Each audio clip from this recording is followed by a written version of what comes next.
درنو ښاغلو اغلو السلام علیکم.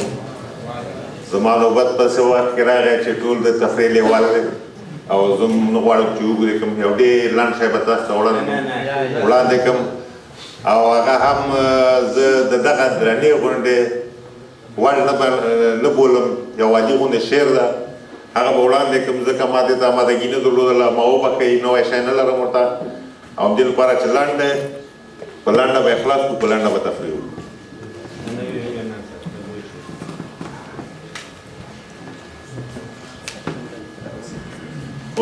ما دغه هدف پکې دغه غزل کې ټول دغه یو شی و چې شریعت به پکې نه وي، خو د دوستانو دغه توجه د پښتنو ټولو راګرځوم چې دا وخت ته لږ اهمیت ورکړئ. ټوله ورځ ټول پښتانه چې وګوري وخت نه شکایت کوي، وخت سره نه پخلا کېږي همیشه. ولې؟ او دا ډېره لویه کمی ده او دا ډېره لویه نیمګړتیا ده چې دا پروګرام موږ به همیشه پسې بېرته پاتې یو دې دنیا نه لکه اوس چې یو. وایي ستا د جفاګانو اثر چېرته ځي، ستا د جفاګانو اثر چېرته ځي او زړه نه مې غمونه بهر چېرته ځي.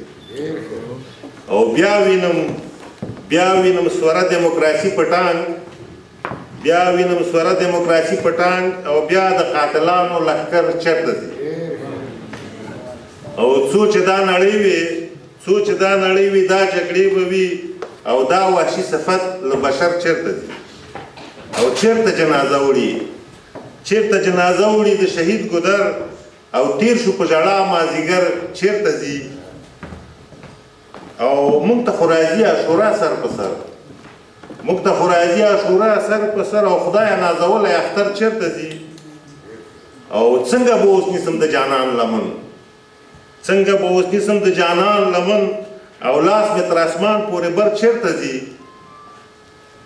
او هر مازدیګر ژیړ شي او پټېږي ترې او یار چې ځي ګودر ته د البر چېرته ځي. دغه شعر هدف و دغه بیا چې دا لر و بر وی چې وخت سره پخلا نشو له ژوند ستړی لر و بر پریشان مرور چېرته ځي. او غرونو سره سر څوک جنګولی شي او روغ سر به غلیم له خیبر چېرته ځي.